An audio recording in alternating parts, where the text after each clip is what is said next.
since I was much younger, every summer I would make the same 6-hour road trip to a cabin on a lake that one of my uncles owned. Somewhere during my childhood, it became tradition for basically everyone on my mom's side of the family to go up there as a sort of mini vacation together. It was fun. I never really disliked it. I would get to spend a lot of time with my cousins, some of which I was really close with. Really, the only part I didn't like was the drive to get up there.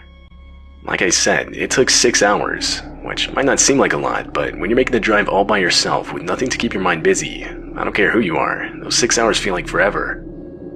Anyway, this whole story takes place when I was making the annual drive up to my uncle's cabin. I usually try to take the trip in the day, but this year, I of course had just gotten off of a long shift, and was expected to be at the cabin the next morning. This forced me to take the drive through the night, something I wasn't exactly excited for.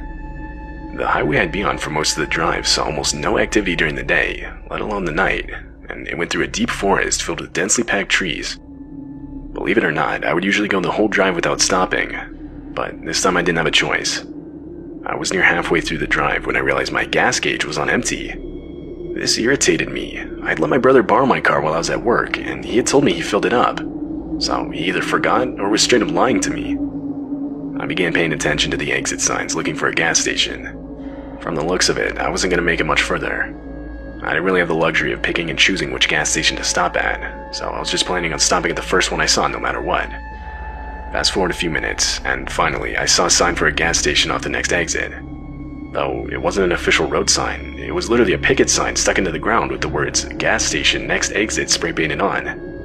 It was a little sketchy, but I mean, people do the same thing with like fruit stands on the highways, so I ignored the oddity of it.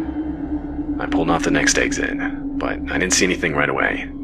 I kept going, far enough to where the road went from smooth pavement to dirt, still surrounded on both sides by trees. Eventually, illuminated by my headlights, I could make out a gas station building on the right side of the road. But I quickly realized the place looked 100% abandoned, like as if it hadn't been open for years.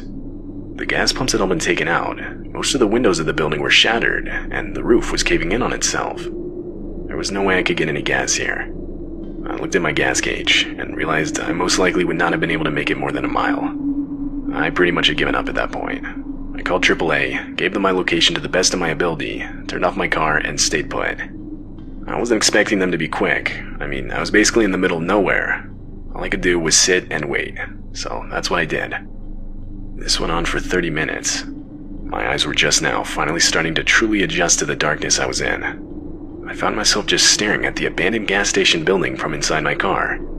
And I don't know if my eyes were playing tricks on me or what, but I swear I could see movement inside the building. I started to panic a bit, knowing that I wouldn't be able to get far should there actually be some sort of threat nearby.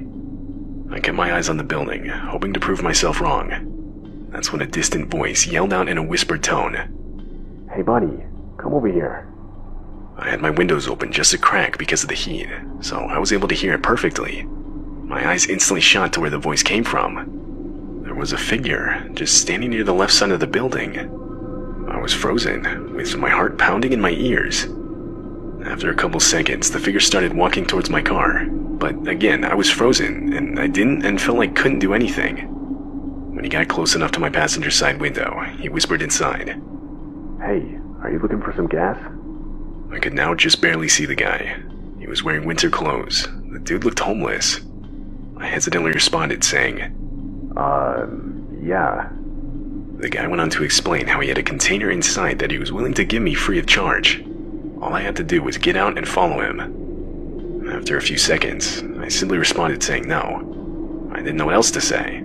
There was no way I was getting out of the safety of my locked car to walk inside an abandoned building with this guy. The dude had no reaction. If he had a smile before, it was now gone. He was just standing there, stiff, and had this kind of empty but somewhat frustrated expression. This had to have gone on for a full minute. I didn't really want to say anything to the guy. That's when I heard the most relieving sound I could have heard in that moment. Gravel crunching under the tires of the approaching AAA truck. The guy's head instantly shot in the truck's direction, followed by him sprinting back towards the building and into the forest. As he did this, I saw what has to be the most unsettling sight I've ever laid witness to. What had to have been at least 8 other figures stood up from hiding behind a set of bushes just in front of the building and also started running into the forest. these were people that I would no doubt have come into contact with had I agreed to the supposed free container of gas. A few seconds went by when the man in the AAA truck walked up to my window with a confused expression on his face. The guy was big, I guess at least 6'5", 250 pounds. He asked me if I called about the gas. I said yes, and he then asked me who all those people were that just ran into the forest. I went on to explain the whole situation, and just how creepy it was. Hearing it, he offered to call the nearest town sheriff's department, which we ended up doing. But he filled up my car, and I was off before they showed up. However, the next day I would be informed that nobody was ever found. This night has haunted me ever since. The man I talked to was obviously trying to lure me into some sort of trap. What that was, though, I don't know. But, I mean, you have to consider, I was on an empty dirt road in the forest and miles away from any town, house, you name it. It was anything but good. I also just don't understand why there were so many people involved. What I do know, though, is how thankful I am for the AAA truck showing up when it did. Had that not occurred, and who knows what would have happened.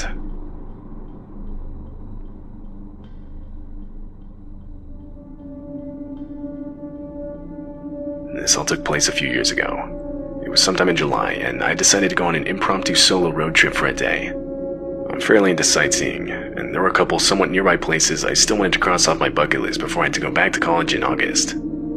The plan was to wake up early to start the road trip, then see a few different places during the day, and finally start the trip back home sometime around 9 p.m. or so. I figured this way I could maximize my time without having to pay for a hotel or anything. The trip there was fine. It was the trip back that was a different story. I ended up leaving around 10 p.m. Apple Maps estimated it would take about 4.5 hours to get back home. I had done about half that when I was starting to get tired, like to the point where it was becoming dangerous to drive. I told myself the next rest stop I saw, I'd stop and take an hour nap before continuing. That way I could still get home at a somewhat decent time. So I did just that. I saw a rest stop and pulled into the parking lot. The first thing I noticed was the lack of cars. The place was completely empty, and had it not been for some lights on, I would have thought the place was abandoned. But I guess this made sense. I mean, it was really late. Anyway, I leaned back my seat and set an alarm to go off in an hour. Fast forward to when it did go off, and I realized I'd have to go inside, as I now had to use the bathroom. I started walking to the building. When I got inside, I found the bathrooms and opened one of the stalls. I was in there for not even 30 seconds when I could suddenly hear someone talking outside the bathrooms and in the hallway. This shocked me, as I didn't even hear the main door open, and my car was the only one in the parking lot just a minute ago. I didn't see how anyone could have been in here. That's when the bathroom door opened. I was a bit on edge, but I realized it was most likely just another regular person that I somehow didn't notice. I was ready to leave when slight knocks on the stall door. I awkwardly responded with, someone's in here. No response. It was complete silence. I was a bit more on edge now, so I decided I'd stay in the stall until he left. That's when I noticed an eye looking through the crack in the stall's door. As we made eye contact, the guy started screaming and relentlessly beating his head against the door. Thinking quick, I used my whole body to bash into the door, bursting it open and knocking the guy off his feet. I proceeded to run as fast as I could out of the bathroom and outside towards my car. I was about halfway when I heard the main door burst open behind me.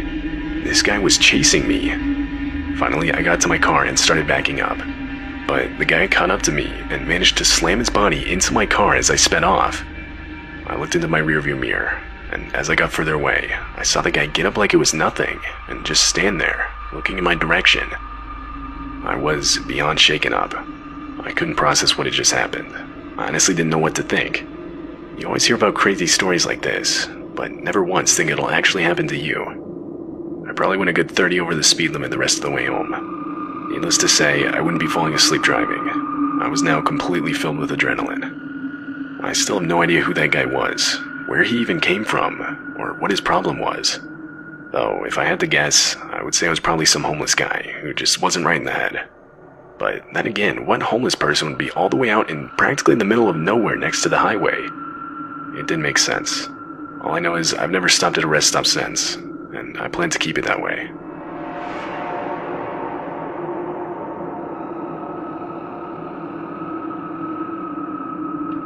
every year around the holiday season, my extended family would get together and collectively chip in to rent out a nice house to spend the holidays together. There were actually a lot of us that would join in, and I was no exception. I always looked forward to it. This year, everyone decided to rent out a house in Arizona. I would be going straight from college, so I'd be driving alone. Typically, I'd opt to fly, but I wanted to have a car down there, as renting them over long periods of time can get pretty expensive. The trip would be around 8 hours, with most of it being on a stretch of freeway in the middle of the desert. When I was about 5 hours in, it had gotten completely dark outside.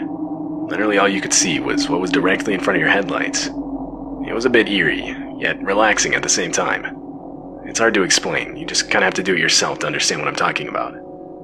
Anyway, got to around an hour later, and I began to notice this car that had been behind me for a few hours. Now, when you're on the only stretch of road in the middle of the desert, usually you don't bat an eye to a car following you for hours on end. It's not that far off to assume they're just going to the same city. But this time felt different. I had started to notice the car getting closer and closer to my bumper, like literally what had to have been an inch away before abruptly backing off just to do the same thing over again. This would go on for a while, and the more it did, the more uneasy I felt. I mean, it was genuinely starting to scare me. If this guy was really just wanting to go faster, he could have passed me hours ago. This went on for even longer, when up ahead, I actually saw a police car parked on the side of the road. I contemplated stopping. A part of me felt like I was just being paranoid about the whole situation, but ultimately, I decided I would stop anyway. I pulled up next to the officer, and he asked what I needed. I told him everything that had happened. I also told him how I might have just been being paranoid, but surprisingly, he took my claims very seriously. He went on to explain how it's actually not uncommon for unsuspecting drivers to be targeted and have their cars stolen on these empty highways. He then offered to follow me, as I guess a way to make me feel safer. I would of course accept his offer, so off we went. This went on for a few minutes, before, disturbingly, I could start to make out the car that had been following me, now up ahead in front of me and waiting on the side of the road. Right as it saw the police officer following me, it booked it in the other direction. And not long after, the police car went from following me to turning around and chasing the vehicle with its lights and siren on. I was once again alone. The police officer's suspicions were correct. Why else would the car have just been waiting for me? And a better question, why would it have run from the police? This whole thought still haunts me to this day. I still have no idea whether the car was caught or if it got away. I never got the cop's name, but whoever he was, I'm extremely grateful for him. I still think about what could have happened had I not stopped to talk to him.